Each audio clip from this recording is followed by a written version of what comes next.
Então, muito bom dia. Em nome da Comissão de Saúde, este é o grupo de trabalho que faz o trabalho das audiências. É um gosto tê-los cá connosco. Doutora Adelina, Dr. Vítor Almeida, Dr. João Gil, em representação da Sociedade Portuguesa de Medicina de Urgência e Emergência. Temos aqui os deputados do grupo parlamentar do PST, o deputado Pedro Lopes, do grupo parlamentar do PS, a deputada Irene Costa, do grupo parlamentar da Iniciativa Liberal, a deputada Joana Cordeiro, e do PCP, do deputado João Dias. Muito bom dia a todos. Estamos aqui para vos ouvir, é um gosto tê-los aqui connosco. Dou a palavra a quem entenderem. Nós temos aqui uma grelha de tempos que eu devo passar a explicar.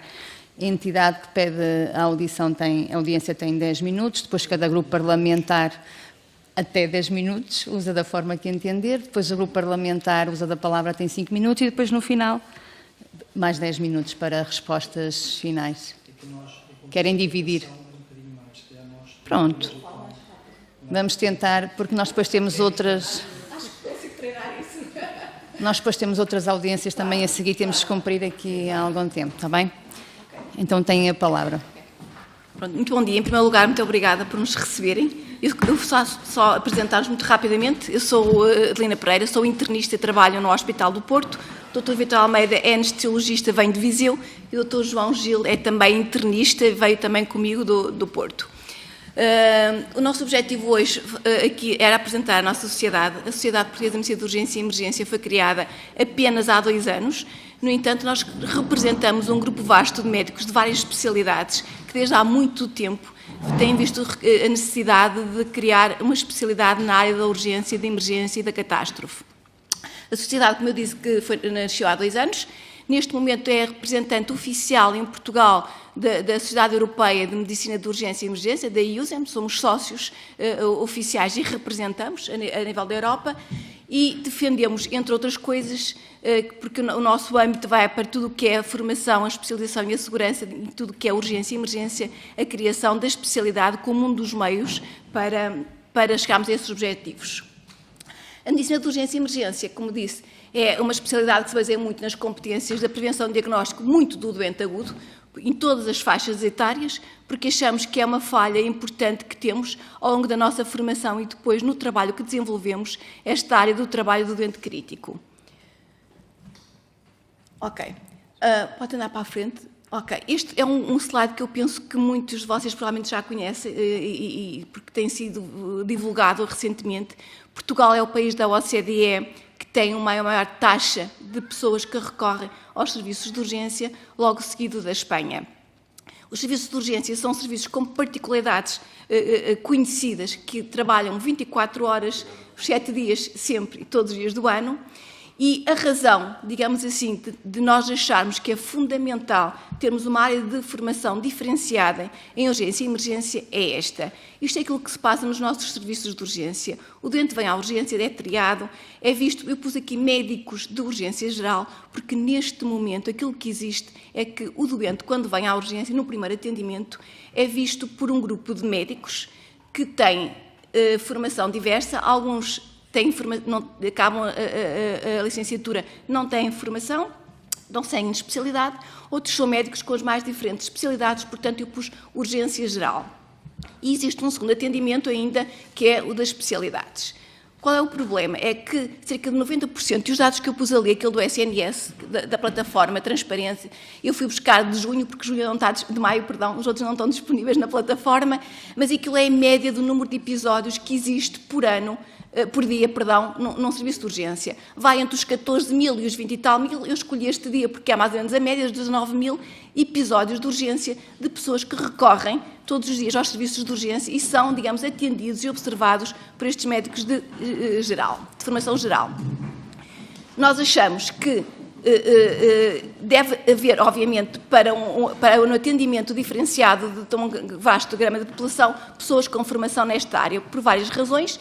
É que os serviços de urgência têm particularidades muito especiais, além de estarem abertos 24 horas, não são planeáveis. Nós podemos ter neste momento entrar em 20 doentes, 30, podem ser doentes com urgências médicas, cirúrgicas, politraumas, catástrofes, incêndios. Portanto, é um sítio de elevada imprevisibilidade, onde as pessoas têm que estar muito aptas e capazes de dar uma resposta rápida e atempada. E isso é possível com a formação e a diferenciação das pessoas. Acresce ainda, e eu vou deixar isto um bocadinho para o Dr. a falar, que para além das urgências existe ainda toda a área do pré-hospitalar, uma área exatamente igual, em que dá a resposta ao doente crítico agudo, em que as pessoas, a única formação que têm é um curso de 80 horas, como uma pré-preparação, digamos, para ir para a rua, e que tem que exatamente dar resposta desde as partes das emergências médicas, traumas e outras. É fundamental que haja uma formação de base e depois, ao longo do tempo, para estas áreas. As áreas de intervenção que se propõe fazer aqui são todos os serviços de urgência, que vai desde o básico ao médico cirúrgico, ao polivalente,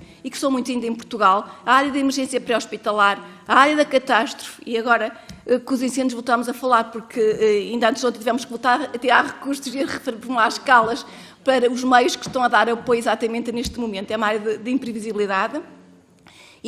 Existem imensos locais ao longo da rede de urgências onde estas pessoas estão alocadas. Nós temos neste momento em Portugal 14 serviços de urgência polivalentes, portanto tem a maioria das especialidades, temos 25 médico-cirúrgicos, temos os SUBs e ainda temos os SAP, que não entram nestes números dos 19 mil, que são os da privada, serviços de urgência privados que existem, que dão respostas aos doentes e que não entram naqueles 20 mil. Portanto, eles são muito mais do que aquilo que nós realmente temos. E daí nós lutamos por esta organização da especialidade, com um currículo que já existe, que é um currículo europeu. O currículo europeu prevê 5 anos de formação, portanto, alguma coisa é uma mais-valia na área do conhecimento. Ele está bem estruturado. Eu queria também dizer que neste momento somos os únicos em 3 países que não temos a especialidade e, portanto, nós achamos que até esta parte nós devemos levar, digamos, a experiência daquilo que é a Europa. Este foi o projeto que eu e o Dr. Vítor tivemos a oportunidade de apresentar já à Ordem dos Médicos há cerca de 2 anos atrás, mais anos, e a nossa proposta é exatamente esta, a criação de uma área diferenciada de conhecimento, de formação, porque a área de urgência é uma área complexa. Nós tivemos a oportunidade, a entidade reguladora de saúde nos ter comunicado que os serviços de urgência são os segundos com mais queixas do atendimento que existe, mas as pessoas que lá estão não têm formação, a segurança é fundamental, aquilo que nós damos em termos de resposta ao doente é crucial, e portanto daí que nós tenhamos esta proposta. Vítor, queres continuar mais rápido? Não consigo falar, mas acho que depois podemos conversar. Obrigado. Só uma pequena correção. Nós 3 somos membros da sociedade, por acaso temos funções, mas não estamos aqui nestas funções do Colégio da Ordem dos Médicos, portanto não estamos aqui a representar a Ordem dos Médicos, mas claramente a sociedade. Portanto, aquela proposta foi feita pelo Colégio e foi, entretanto, teve na gênese a criação do grupo de trabalho que está na Ordem dos Médicos e finalizou os trabalhos. Muito rapidamente, para percebermos enquadramento internacional.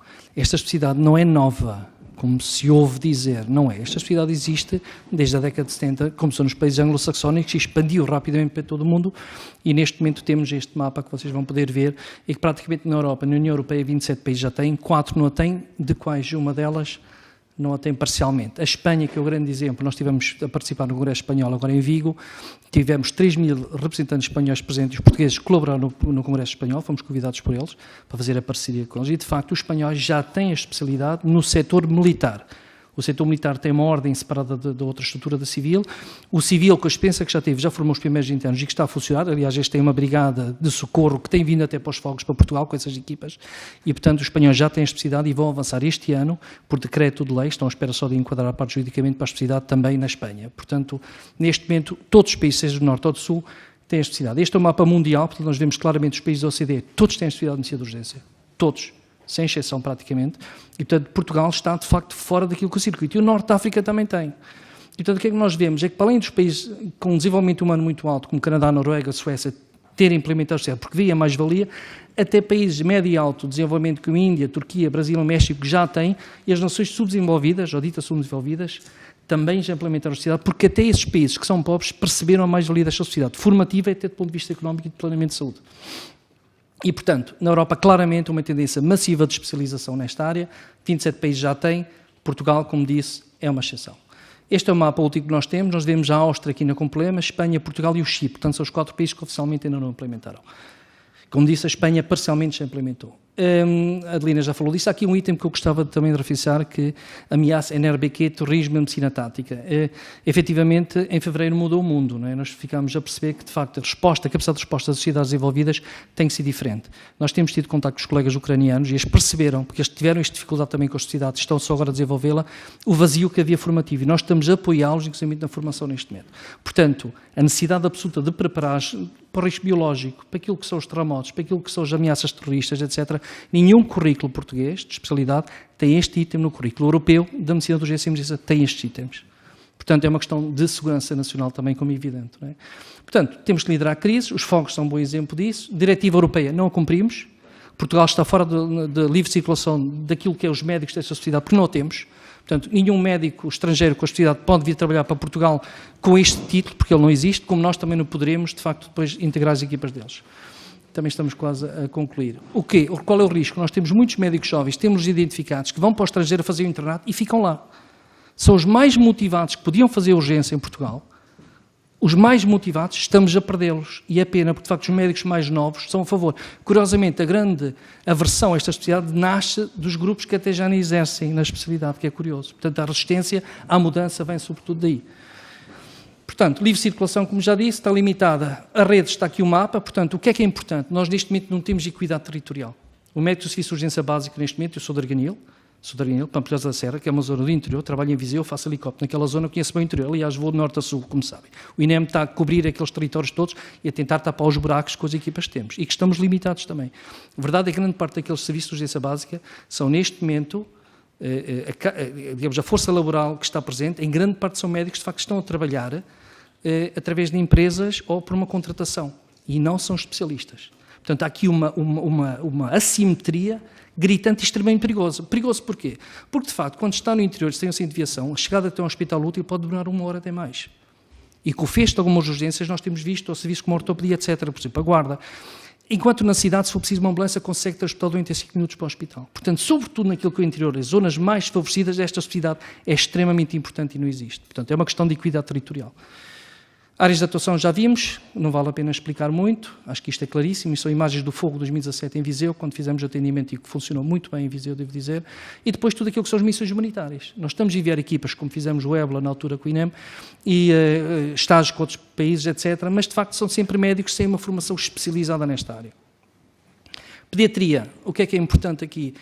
Esta sociedade abrange todas as idades, mas não substitui pediatras, tem que ser muito claro. Aliás, nós também defendemos, inclusive, a subespecialidade em pediatria de urgência. É importante e que neste momento também não existe em Portugal, como também não existe a cirurgia de urgência, que é o terceiro pilar que tem que ser implementado, que é importante. São os 3 pilares. Mas a formação obrigatória desta área, eu também estou a concluir, a formação obrigatória desta área permite que estes especialistas poderão ajudar os pediatras, em vez de, como agora, verificarmos médicos que acabaram a licenciatura, estão a atender crianças supervisionados por pediatras, mas são médicos sem especialização. Portanto, nunca foram formados pelos pediatras de forma organizada pela Ordem dos Médicos. Esta é a realidade do país. Só para concluir, portanto, complementar o sistema, como já disse, portanto, as especialidades nucleares devem ficar, é a nossa visão, como é óbvio, sobretudo não existe, mas onde não há, esta especialidade pode fazer diferença. Para reformas necessárias do país, isto não é solução imediata, como é óbvio. Estamos aqui falando de um investimento estrutural a longo prazo, não resolve qualidade, sobretudo, e resolvemos aquilo que é um mercado laboral que está muito descoordenado e muito descontrolado daquilo que é os parâmetros qualitativos daquilo que se faz. Isto é muito importante se perceber. Os efeitos desta especialidade, mesmo existindo admissão por consenso, os médicos já fazem especialidade, já fazem este tipo de tarefas e defendemos uma dupla titulação nesse sentido, estes frutos só vamos colhê-los daqui a 5 anos. No 5º ano já começam a trabalhar autonomamente, daquilo que é a nossa perspectiva, e portanto já podem, de facto, ir para o interior, por exemplo, dar apoio neste centro de saúde. Agora, a verdade é que temos este problema grave neste momento, não há qualquer perspectiva a longo prazo esta especialidade. Para concluir, outro problema são as certificações, portanto, aquilo que é a formação contínua. Portanto, o que é que acontece neste momento, para perceberem? O hospital A, B ou C pede para se acreditar um plano formativo feito ad hoc de 100 e poucas horas para os médicos contratados. Eu não gosto de usar a palavra tarifeiro, porque acho que é uma palavra que não é muito correta. Os médicos contratados sem especialidade, acho que esse é o termo correto. Mas depois são formados pelo hospital de uma forma muitas vezes não acreditada e que não lhes garante a supervisão qualitativa. Portanto, estão lá a trabalhar os colegas, não tiveram acesso à especialidade, porque não têm acesso e gostam de fazer especialidade, e de facto há aqui um vazio, um limbo muito grave. Isto acarreta risco para o SNS e para os doentes. Isto é uma questão de qualidade daquilo que fazemos. Neste momento temos médicos que vão para a viatura médica, temos essa reanimação, e que não tiveram cuidados intensivos, e que não tiveram contacto com uma criança, e temos que reanimar bebés recém-nascidos para o nosso trabalho, e que nunca tiveram contacto direto com os doentes nesse sentido. Com esta especialidade, em que está previsto a partir do terceiro ano fazer o pré-hospitalar, esse problema está resolvido. Mais, melhor gestão, parece evidente, porque neste momento as equipas são rotativas, como sabem, nos hospitais, os diretores mudam, as equipas mudam, assim não havendo um core profissionalizado, dedicado a esta área, é muito mais fácil gerir a longo prazo aquele serviço, como é óbvio. Para hospitalar, eu acho que o Presidente do INEM, na semana passada, esteve aqui e falou dessa questão, acho que foi na semana passada, e de facto, aquilo que eu percebi, e nós concordamos com a visão dele, o INEM não consegue captar médicos altamente diferenciados por esta via, porque não há esta especialidade. Portanto, existe uma alta rotatividade e mais obrigam o INEM a recrutar médicos que até nem sequer são muito especializados nesta área, portanto, não são dedicados muito a esta área. O INEM não tem recursos humanos para poder, porque não tem este suporte, digamos, da especialidade. Portanto, há um problema aqui também para o próprio Instituto no recrutar de pessoas. Não vale a pena ir por aqui, já falámos. Ganhos em saúde, também penso que é claríssimo. Referente ao serviço de urgência básica, isto é importante, estou quase a concluir. Temos visto alguns movimentos da medicina geral e familiar. Eu para além de anestesista, fiz primeiro a medicina geral e familiar, em Coimbra, e, portanto, trabalhei muitos anos em SAPs, Lausanne, Miranda de Corvo, e sei muito bem a realidade que era. Eu sei muito bem o que é trabalhar no interior. E, portanto, o que é que acontece neste momento nos subs?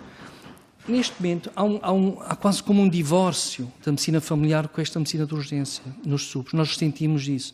E, portanto, se houver médicos de urgência, especialistas, dentro de um sub, juntamente com o médico de família que pode lá estar a trabalhar, um especialista, esta comunicação é muito mais fácil e acabamos de fazer formação conjunta. Portanto, acabamos por criar aqui equipas multidisciplinares que poderão trazer um grande benefício, sobretudo para o interior. Isto é Pedrógão. Isto é um raio de ação de 15 minutos de cada VMER. Muita coisa explica-se por isto. Nós estamos exatamente no buraco onde não há nada. E, portanto, nós vemos que a resposta pré-hospitalar com o meio só não é suficiente. Nós temos que distribuir os meios de outra forma. É preciso definir por lei os tempos de resposta e qualidade de resposta que os outros países têm. Já falámos sobre isso, mais que uma vez, com alguns deputados, e, de facto, Portugal tem que definir em quantos minutos um doente tem o direito de ter uma ambulância com suporte avançado de vida à porta. Isso tem que ser definido. Tal como tem que ser definido qual é a formação dessas equipas. Esse vazio existe, os alemães têm uma lei fabulosa, quando quiserem estamos disponíveis para traduzir e colaborar nesse sentido, mas tem uma lei federal que diverge um pouco do Estado Federal, mas que está muito bem estruturada e garantiu outra lei cuidado. Então estou quase a concluir. Portanto, coesão nacional. Isto é fundamental, coesão nacional. Isto garante-nos coesão nacional. E tem havido, todos os grupos parlamentares nos últimos 5, 6 anos, e contactos que temos tido, uma grande abertura para esta questão. Portanto, eu percebi, e temos percebido estes anos todos, que há um consenso partidário até nesta área. Portanto, não é uma área que nos divide, é uma área que até nos une, porque todos nós podemos ser vítimas do infarto ou do acidente, ou familiar nosso. Acho que todos somos vulneráveis. Não é? Sobretudo quem é do interior percebe muito bem. Aquele Val do Alva, Val do Ceira, toda a zona da Serra da Estrela, não sabemos o tempo que nós demoramos.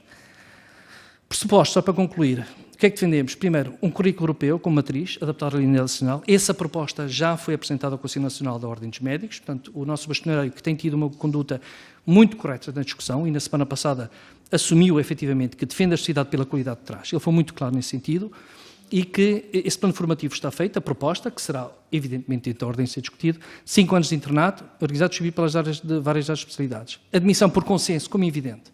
Nós não queremos revoluções, nós queremos uma evolução do sistema. Quem faz urgência hoje e faz bem, não pode ser excluída desta evolução. Portanto, a Ordem tem esse mecanismo, que é uma admissão por consenso, avalia-se o currículo e, sim senhor, atribui-se o título de especialista de medicina de urgência a esses colegas, que é o que todos os países fizeram na fase inicial.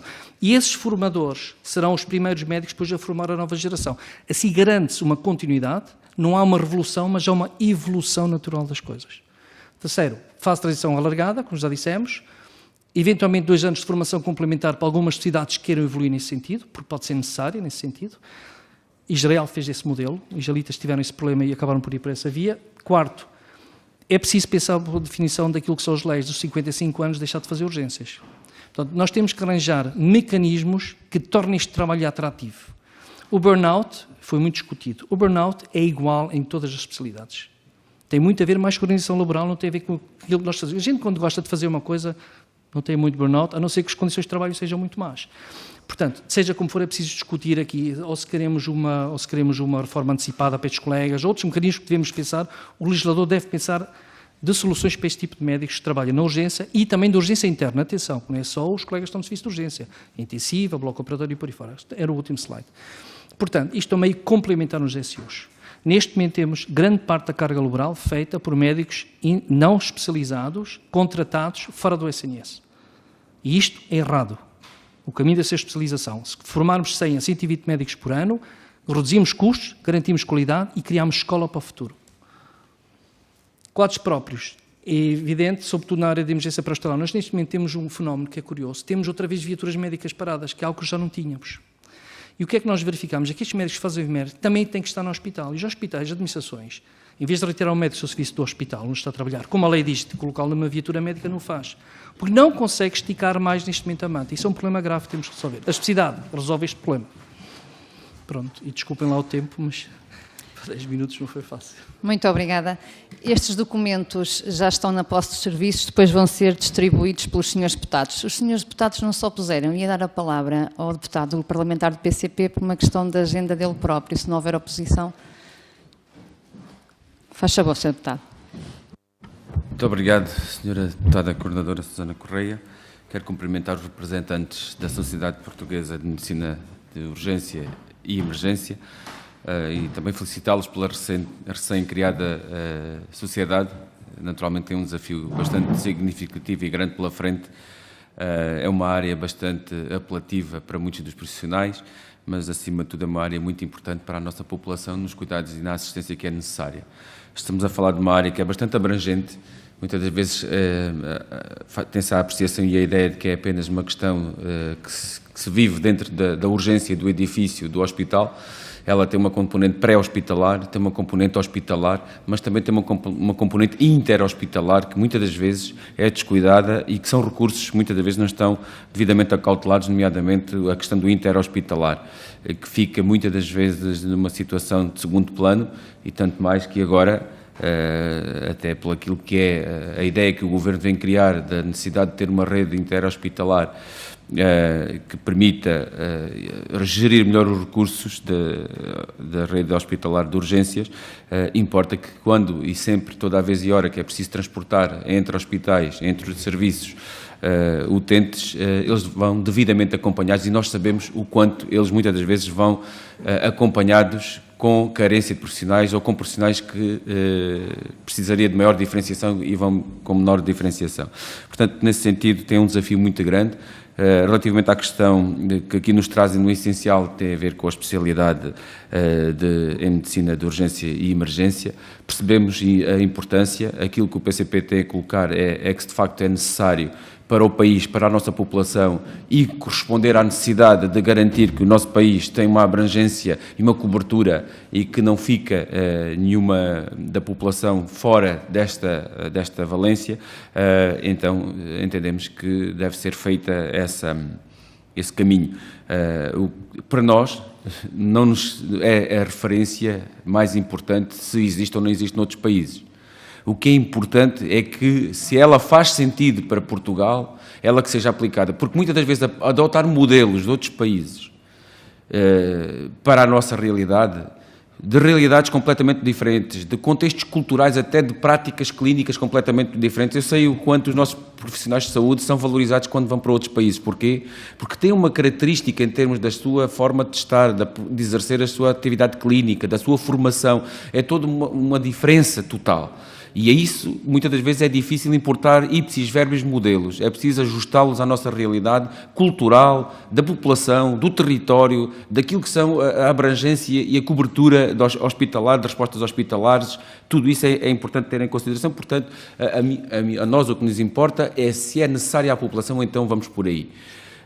Mas há uma coisa que nós não podemos deixar de referir. Esta casa, que é a Assembleia da República, é importante. No entanto, entendemos que estas questões, quem melhor as pode trabalhar são quem representa os trabalhadores. Quem melhor as pode trabalhar são as estruturas sindicais, mas também as associações e as sociedades, como é o caso de Vossas Excelências, que representam uma sociedade que conhece profundamente o que é a realidade, o que se quer. Por muito que nós, enquanto deputados no âmbito das nossas competências, tenhamos a vontade de por aí seguir, entendemos que deve ser um processo negocial com a tutela. Esta é a perspectiva que nós temos. Percebemos a sociedade ter vindo a esta casa trazer essa sensibilidade, criar talvez uma dimensão política para que se faça esse caminho. Nós estamos de acordo. No entanto, esta é a nossa perspectiva.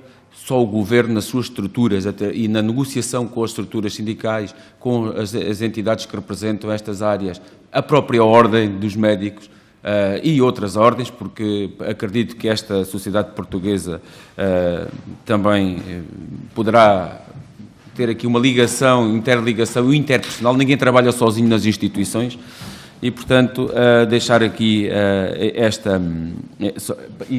para terminar, dizer-vos que nós temos, de facto, cada vez mais uma taxa de pessoas que vão à urgência, como disseram. Esse problema terá tendência a agudizar-se. Porquê? Porque, precisamente, algo que é importante investir a nível dos cuidados de saúde primários, não há resposta, até no atendimento a um outro nível, não tão emergente, mas também atendimento de 24 horas sobre 24 horas, em que se encerram portas.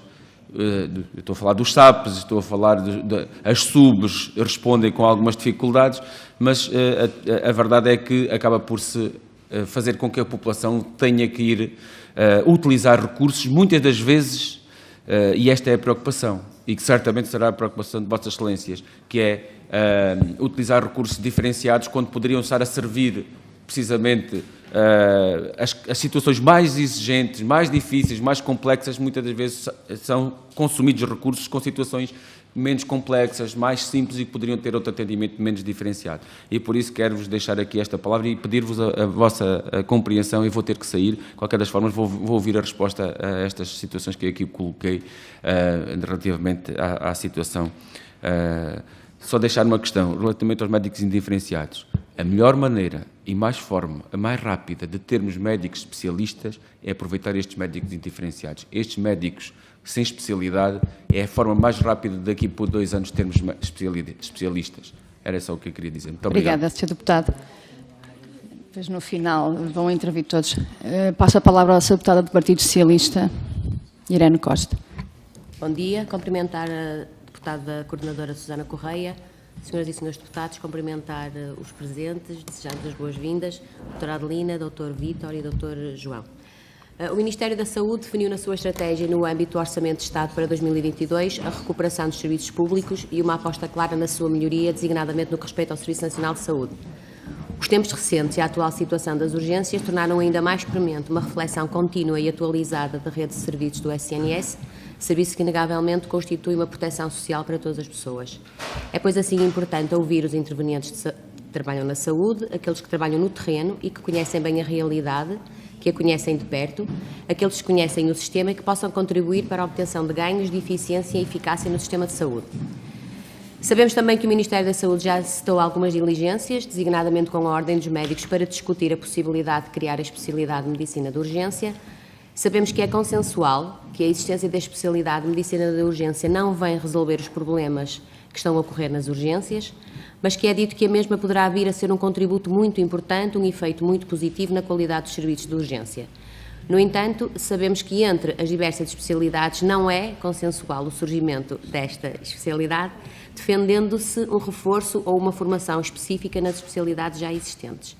Porque é um assunto que, de facto, a nós também nos traz algumas dúvidas, não é? A questão que coloco é que, e como referiu há bocado a doutora Adelina, sendo que Portugal é um dos países da Europa onde mais se recorre ao serviço de urgência, e sendo que uma grande parte dos episódios de urgência não são, de facto, episódios urgentes e que poderiam ser resolvidos ao nível dos cuidados de saúde primários, a questão que vos queria colocar aqui é de que forma é que esta nova especialidade poderia vir a revolucionar os serviços prestados, ou evolucionar, porque não gosto da palavra revolucionar, evolucionar os serviços prestados. E qual é a vossa percepção também sobre, também já falaram um bocadinho sobre isso, mas também qual é a vossa percepção sobre o reforço das especialidades então já existentes, como por exemplo as especialidades de medicina geral e familiar ou medicina interna, e perguntar se já há algum estudo ou reflexão sobre o impacto desta especialidade nos países onde já se encontra. Obrigada. Muito obrigada, Sra. Deputada. Passo a palavra ao grupo parlamentar do PST. Deputado Pedro Lopes. Sra. Deputada Susana, coordenadora.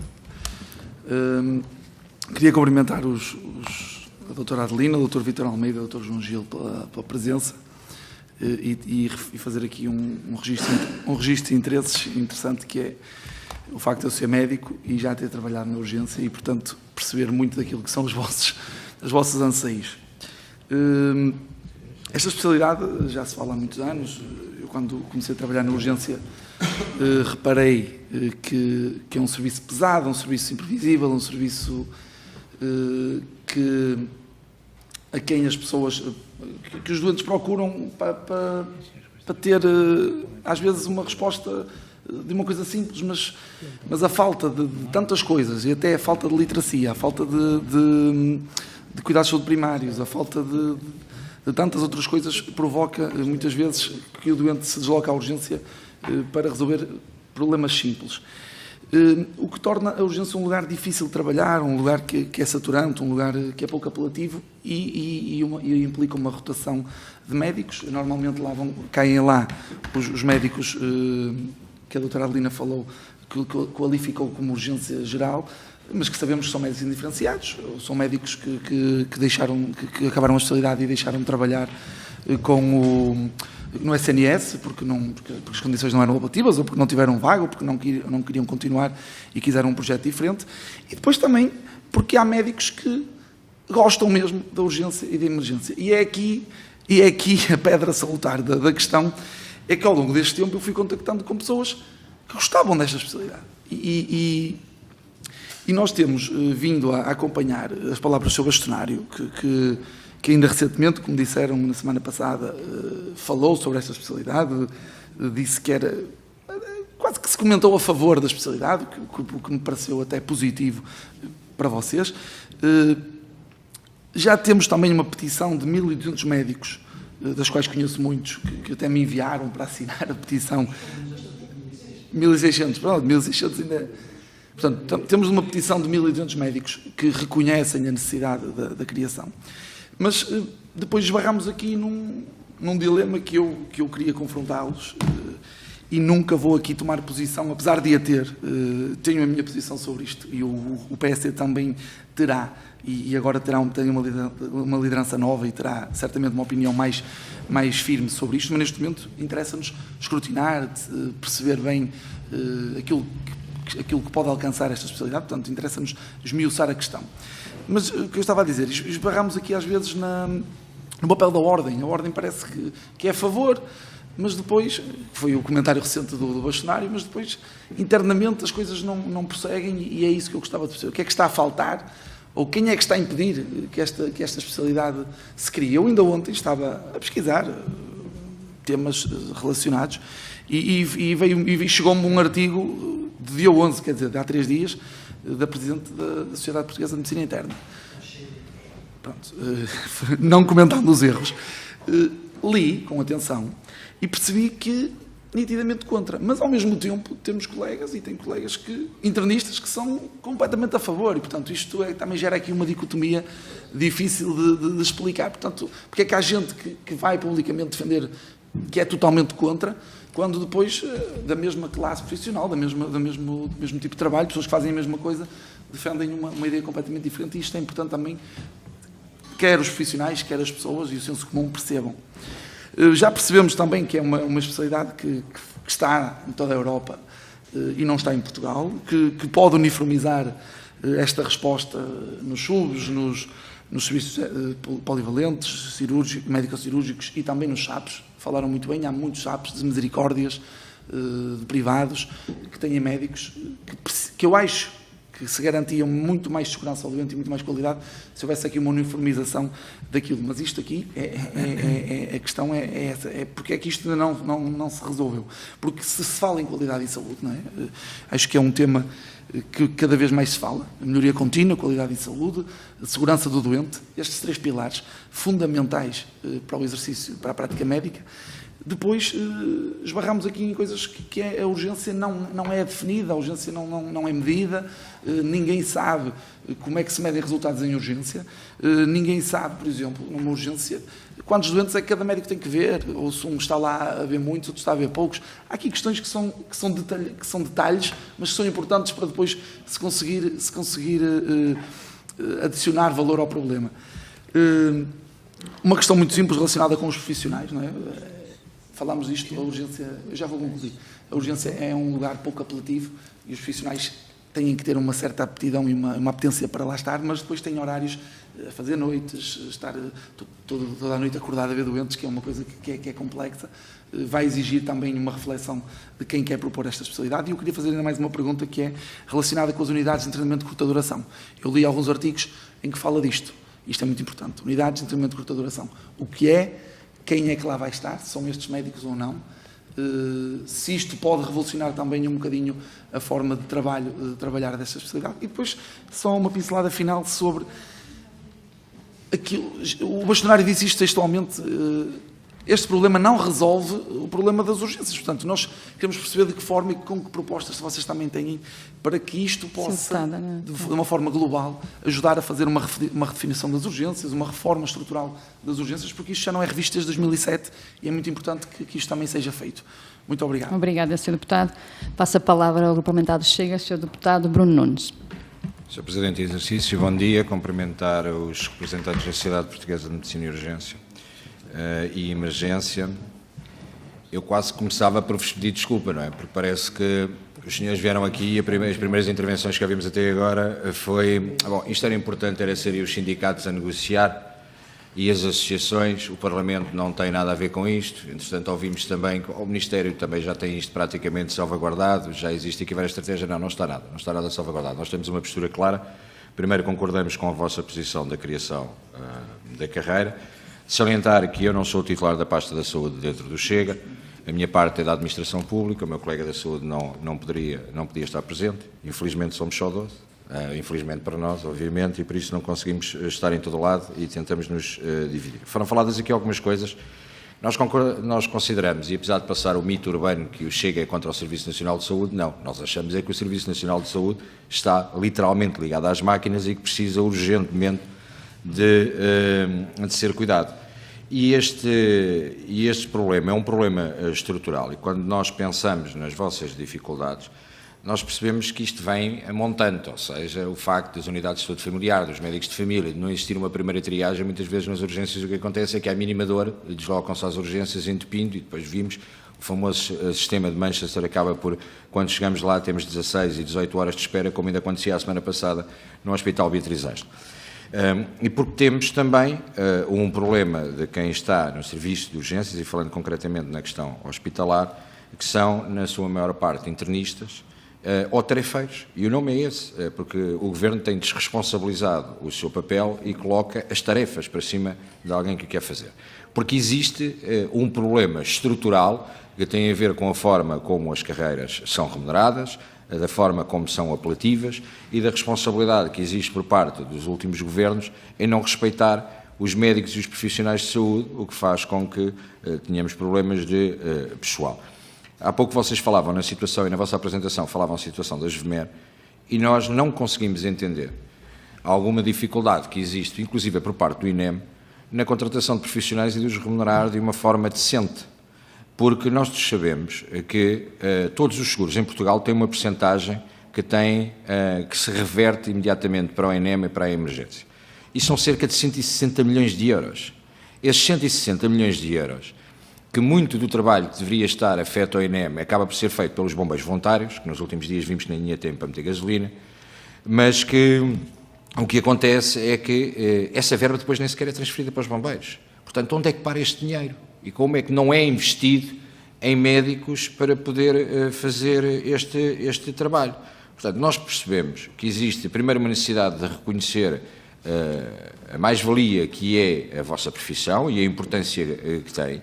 Consideramos, no entanto, que tem que existir um repensar de toda esta forma de gestão do SNS, porque o SNS não pode continuar a ficar com esta divergência quase que ideológica e cegueira ideológica de nós considerarmos que não devemos fazer parcerias com os privados e devemos ficar assim e assim é que está bom, mas depois não conseguimos remunerar os médicos e dar-lhes as competências ou a valência financeira que mereciam. Portanto, o que existe essencialmente neste problema, repetindo que concordamos com a vossa posição na íntegra, e o nosso posicionamento é concordar com ela na íntegra, mas consideramos que há aqui uma responsabilidade ideológica que tem que ser quebrada de uma vez por todas, porque enquanto não for quebrada, não percebemos que o SNS precisa de uma intervenção urgente e que precisa de urgência Não sei se seriam os senhores, porque eu acho que não são os senhores que têm a responsabilidade, os senhores podem sugerir, mas esta Casa, o Parlamento, tem a responsabilidade total de poder, porque tem a responsabilidade não só de poder apresentar projeto de lei, mas projetos de resolução,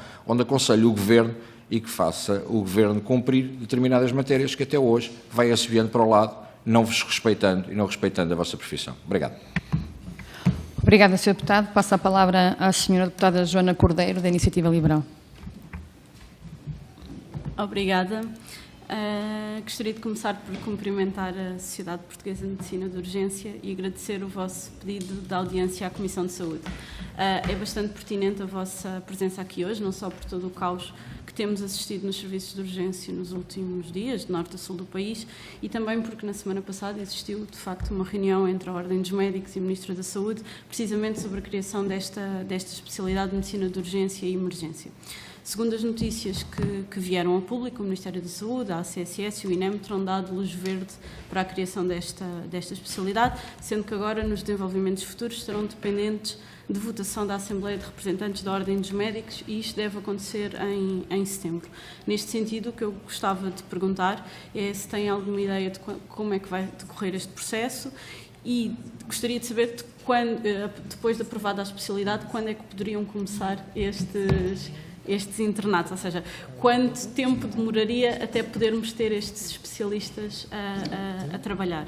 Depois, também de acordo com estas notícias, dentro da Ordem dos Médicos, e já falámos aqui hoje, existirão colégios de especialidade que estão contra a criação desta especialidade, nomeadamente como o caso da medicina interna, que já foi aqui referido. Gostava de perceber exatamente se sabem e se nos podem, quais são os motivos destas posições. Depois, gostava também de perceber até que ponto é que estes futuros especialistas podem ser a solução para fixar médicos nas urgências e para melhorar a operacionalidade das VMERs. E se isto depende da criação da especialidade ou depende mais ainda dos termos de carreiras e de remunerações que forem apresentados. Ou seja, para atrair estes profissionais e para estes profissionais ficarem no SNS, têm ou não de ser criadas condições prévias de atratividade, porque sabemos que obviamente este é o grande problema, porque depois, se não houverem condições no SNS para que os médicos fiquem no SNS, a criação da especialidade é útil e nós acompanhamos totalmente, mas obviamente há aqui um trabalho a fazer da parte da Assembleia da República, do Governo, de todos, para que o Serviço Nacional de Saúde funcione e consiga reter estes profissionais. Portanto, qual é também a vossa expectativa de como é que pode ser a perspectiva de carreira no futuro e de condições de atratividade? Depois, um ponto que também gostava e vou terminar, esta especialidade de medicina de urgência e emergência vai trabalhar com outras especialidades, obviamente, em termos de multidisciplinaridade. E se percebemos, obviamente, a cirurgia geral e a medicina interna, o que eu gostava de perceber é se, por exemplo, no caso das urgências pediátricas, se esta especialidade também se tem competências para exercer a nível pediátrico. E é isto. Obrigada. Obrigada, Sra. Deputada. Senhores deputados, obrigada a todos. Passo a palavra à sociedade, que podem usar 10 minutos, por favor. Ok, pronto. Muito obrigada pelas questões. Eu acho que conseguia estar aqui um dia até a falar sobre isto. Eu acho que há aqui duas coisas importantes nas urgências, quando falamos da urgência. É a urgência em si, o espaço, e a urgência é um serviço de ação médica. As pessoas às vezes esquecem-se, está em Decreto-Lei 2002. É um serviço de ação médica, só que ao contrário de todos os outros serviços de ação médica, como os cardiologias, medicina interna, cirurgia, nefrologia, dermatologia, todos os outros, não tem médicos. Mas é um serviço de ação médica igual. São os problemas da urgência enquanto serviço... Como? Enquanto serviço... Isso, é o que eu digo. É um serviço de ação médica que tem problemas estruturais. Uma coisa é o serviço, outra coisa são as pessoas que deveriam estar nesse serviço e que tem muito a ver com aquilo que nós preconizamos, que é a criação da especialidade. Obviamente que o serviço tem problemas inerentes, mas eu gostava de dizer uma coisa. O serviço de urgência, às vezes, é visto da forma errada. O serviço de urgência não é um problema. o serviço de urgência, hoje em dia, é o sítio onde se resolvem muitos problemas do SNS. Porque quando tudo o resto falha, a urgência está aberta. Quando os cuidados primários não conseguem dar a resposta, a urgência está aberta. Quando um doente vai a uma consulta e não tem, o doente vai para a urgência. Quando qualquer coisa falha, quando há greves, quando há o que há, a urgência está sempre lá pronta a dar a resposta. Portanto, no meio de todo este caos que se vive, sem pessoas, às vezes sem recursos e com picos de afluência, está sempre aberto. Pode demorar 4 horas, 4 minutos ou 14 horas, mas é o ponto de resposta. E é ponto de resposta em muitas outras coisas. Nós muitas vezes vemos os doentes irem lá inapropriadamente. Nós sabemos que o problema do fluxo dos doentes não emergentes na urgência, porque andam com uma dor de costas há 3 meses e não conseguem fazer um exame. E sabem que se forem à urgência o conseguem resolver. Portanto, infelizmente, a urgência ainda é o local onde as pessoas vão resolver todos os problemas que não conseguem resolver em qualquer outro ponto da estrutura do SNS. Pronto, mas ele é um problema, sim, na forma como resolve. Porquê? Primeiro, por causa desta afluência despropositada. Obviamente que sim. Depois, pelo lado que é um fluxo enorme de pessoas que não deveriam estar lá, e isso é uma coisa estrutural que tem que ser resolvida de uma forma multidisciplinar com outros serviços, e depois é a saída da urgência, que é outro problema que nós temos. Eu sou internista, eu tenho 54 anos, neste momento não faço urgência, apesar de estar dispensada, e mesmo de noites, e faço mais noites do que dias neste momento, porque não há ninguém para fazer noites, portanto, sei do que falo, ainda vou fazer a noite hoje. Sei daquilo que falo, e neste momento nós às vezes temos doentes na urgência concentrados porque não temos onde os pôr. Nós queremos internar doentes e não temos nos serviços camas disponíveis para os colocar, que é outro problema. Nós temos lá, neste momento, cerca de 10% de problemas sociais, que é quando alguém é encontrado na rua vai para a urgência, e doentes que vão estar internados nos serviços não há espaço para eles. Portanto, tudo isto, a urgência, no meio do seu caos, gere de uma forma correta, ok? Pronto. É o problema. E depois temos as pessoas da urgência, que é isso que nos traz um bocadinho aqui, que é a criação da especialidade e de que forma podem ou não dar resposta. Obviamente que nós, para implementarmos qualquer mudança, qualquer alteração nas urgências, temos que ter gente para lá trabalhar. E neste momento isso é um problema, porque a população que temos na urgência a trabalhar é uma população muito nómada. Como já disseram, e muito bem, neste momento as pessoas que trabalham a urgência geral é feita por colegas que acabam a especialidade, portanto são licenciados em medicina, não tiram especialidade e, como disseram muito bem, uns por motivo não entram na especialidade que pretendem, outros porque gostam mesmo da urgência e que ficam lá uns anos, que são excelentes, mas que se vão embora. Porquê? Porque não têm carreira, porque não têm reconhecimento, porque não têm qualquer mais-valia. E é o problema da fixação, como também questionou a senhora deputada, de como fixar as pessoas na urgência.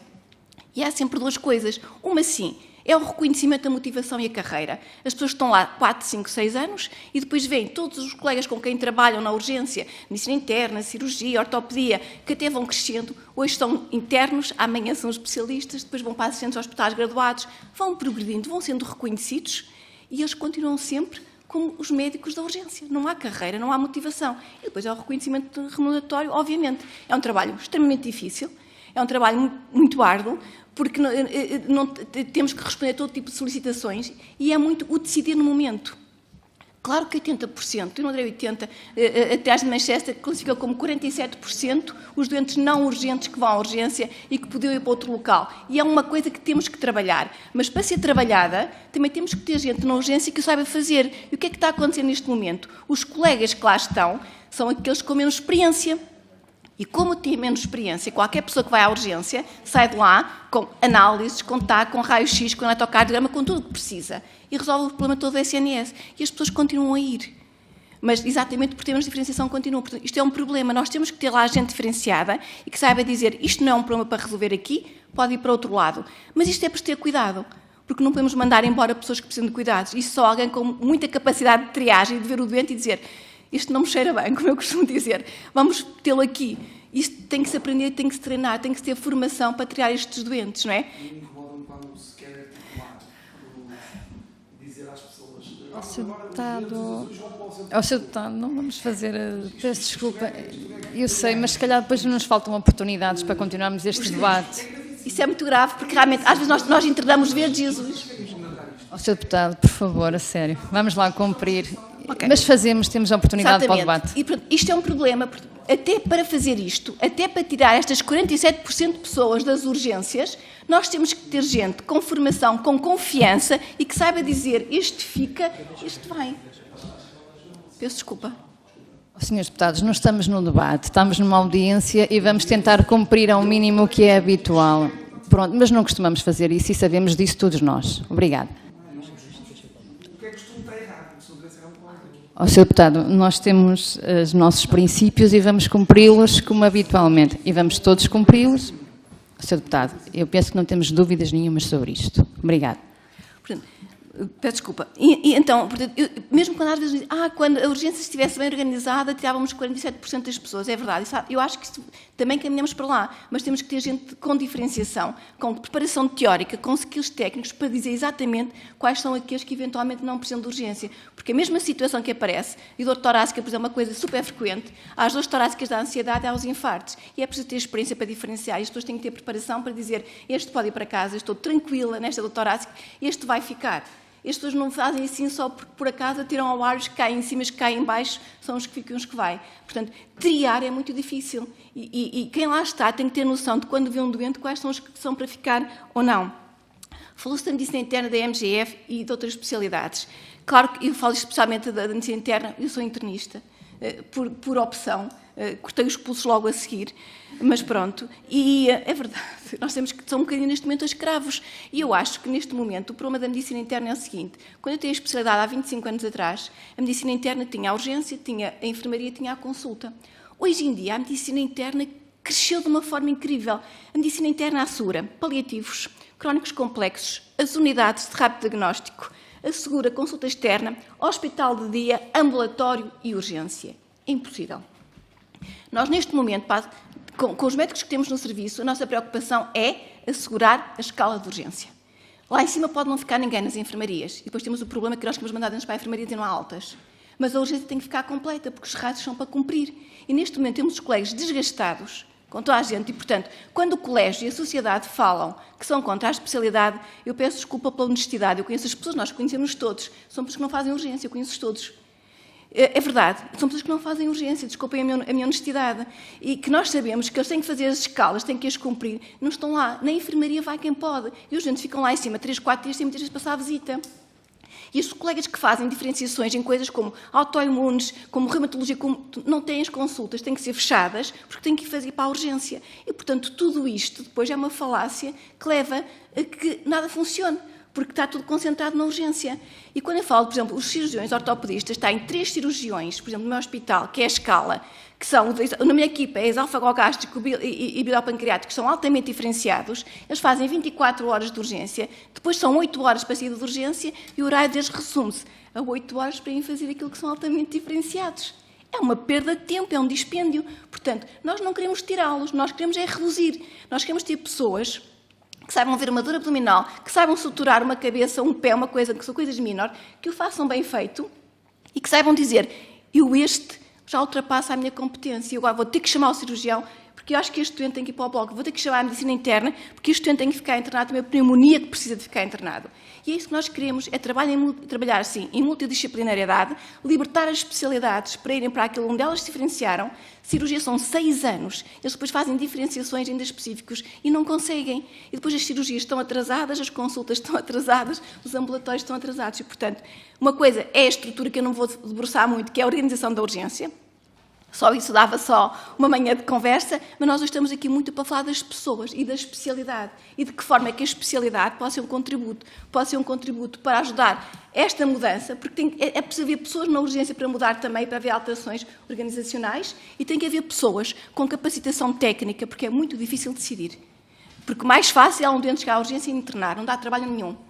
Eu chego lá, interno numa maca, amanhã alguém resolve. É preciso decidir, este vai para os cuidados primários, este vai para a consulta, este vai para aqui. Ok, eu estou assim na VMER, eu também faço pré-hospitalar, também faço CINEM, é sempre o mais difícil. Nós temos minutos para decidir. E isso pode parecer fácil, mas não é nada fácil, são minutos que salvam vidas. E por isso tem que ter, as pessoas têm que aprender, têm que formar. A medicina evolui todos os dias temos 550 mil artigos para ler e técnicas, portanto. Relativamente à formação, e a MGF é a mesma coisa, a MGF precisa de ajuda. Porque a MGF, nos supos e nos tops, que tem que pôr os serviços mínimos na consulta aberta, também tem imensa gente dedicada. Portanto, a consulta, aquilo que eles são vocacionados, a consulta de seguimento, de prevenção da doença, de acompanhamento, eles estão deslocados muitas vezes também nos cuidados agudos. E, portanto, não têm gente. Eu acho que Nós não vamos tirar o lugar de ninguém, isso tem que ficar muito claro. Nós queremos complementar uma área que neste momento não tem. Nós temos um serviço de ação médica, que são as urgências, que não têm médicos na formação. Vou falar do pré-hospitalar e o resto, vou dar a palavra ao Dr. Vítor. Ele gosta muito de falar do pré-hospitalar. Há duas perguntas que foram colocadas muito rapidamente. Uma sobre a questão do benchmarking. Melhor benchmarking que os países da OCDE terem todos adotado este modelo, não há. E estamos a falar do Canadá, Nova Zelândia, Estados Unidos, Inglaterra, por aí fora, Suécia. Imensos artigos sobre isso. Milhares de artigos sobre benchmarking, aquilo que são, sobretudo, cuidado e qualidade.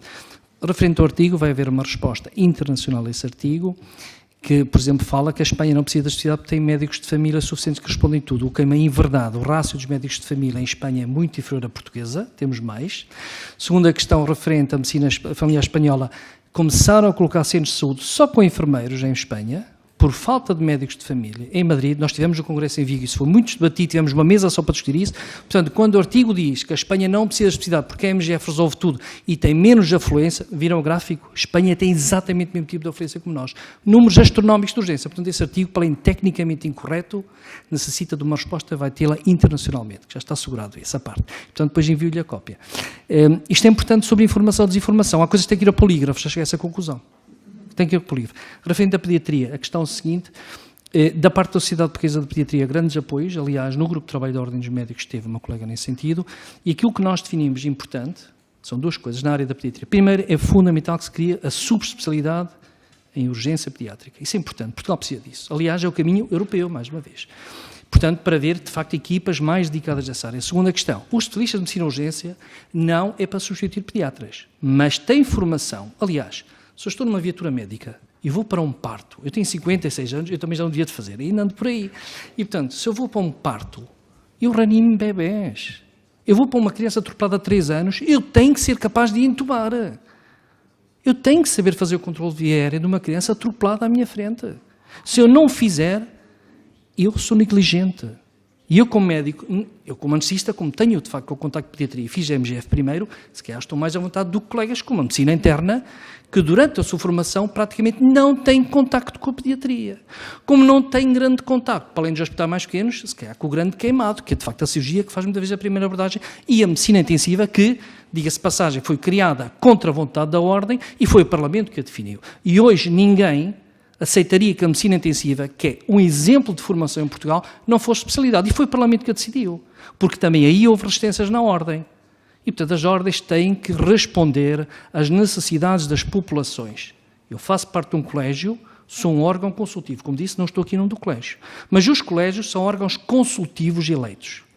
Estamos em democracia, mas o órgão consultivo não substitui o Conselho Nacional. A Assembleia de Representantes, evidentemente, que o órgão tem que decidir isso.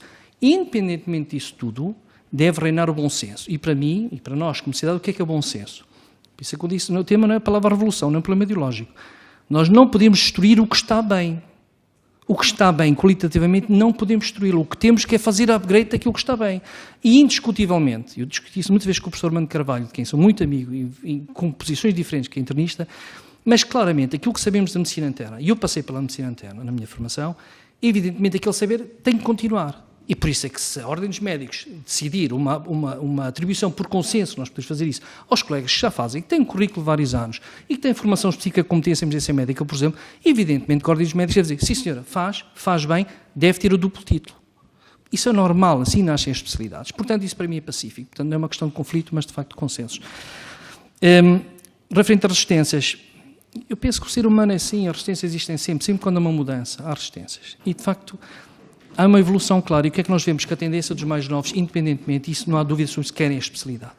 A nova geração quer a especialidade. E este argumento do burnout, não, o burnout nasce de más condições de trabalho, má remuneração, chegar a casa e ver as contas para pagar e ter dificuldades de pagá-las. Isso cria muito mais stress às pessoas do que ter um chefe que chateia, como costumo dizer, e nem é o meu caso. Só para concluir, referente à Europa. O Sr. Deputado disse que não devemos, eu percebo a posição, dos sindicatos, por acaso podia responder, os sindicatos, são os dois sindicatos, e estiveram os dois sindicatos na abertura do Congresso Europeu, que foi em Lisboa, no ano passado, e fomos nós que organizámos, e foi o maior congresso do país, estiveram presentes na sessão de abertura os dois sindicatos, e deram um parecer favorável à especialidade. Portanto, próprios sindicatos perceberam da importância técnica disto. Portanto, essa parte também está, digamos, salvaguardada. Referente à Europa, A formação contínua hoje em dia faz-se a nível mundial. O mundo está globalizado, o saber médico é globalizado, os fármacos são os mesmos, os novos dispositivos são os mesmos. A experiência do colega na Ucrânia, neste momento, a experiência que não chega a nós. Para os focos, por exemplo. Tudo aquilo que nós vamos aprendendo todos. O mundo está claramente globalizado. E não faz sentido nenhum Portugal, que está inserido numa União Europeia, que tem regras claras, que nós, pela UEMS, até devíamos ter a especificidade, e que já questionaram porque é que não temos a especificidade. Porque é que Portugal tem que sair um caminho diferente. Porque nos dizem a medicina interna portuguesa é diferente. Sim, se calhar até é. Os doentes morrem das mesmas causas. E as falhas são graves que temos no sistema. O sistema não está bem. Não está bem qualitativamente, como não está a conseguir assegurar a função mais importante do Estado, que é salvaguardar a vida do cidadão. Haver uma lista de espera por uma prótese tânquea, sou anestesista, eu posso aceitar isso. Custa, mas posso aceitar. É verdade, a pessoa sofre mais 2 ou 3 meses. É verdade, é mau, indiscutível. Mas deixar morrer alguém por falta de formação, falta de meios e falta de um sistema que funciona é criminoso. E isso tem que acabar. E este modelo que existe não funciona, que já vimos. E pode vir reformas que quiserem. Eu já cá vim, é a terceira vez que estou na Comissão Parlamentar. E vocês sempre nos deixaram à vontade, e cá esteve. É por isso que estou muito grato às Comissões Parlamentares, já foi nos anteriores mandatos. Mas há sempre esta vontade que nos deixam. Isso é importante e nós sentimos em casa. Mas, de facto, quem vai fazer legislação é sempre o Parlamento, que é os representantes portugueses. O sistema não funciona, tem que ser revisto. E tem que ser revisto em consenso. Mas não podemos ficar parados. Esse é o apelo que eu faço. E eu agradeço imenso. Nós já estamos mesmo no fim, porque temos outras audiências e já percebemos que este tema vai suscitar muito debate e agora os grupos parlamentares, cada um por si, também poderá fazer o trabalho. E obrigada à Sociedade Portuguesa, que eu sei que estão abertos a serem contactados para qualquer tipo de informação. Muito obrigada.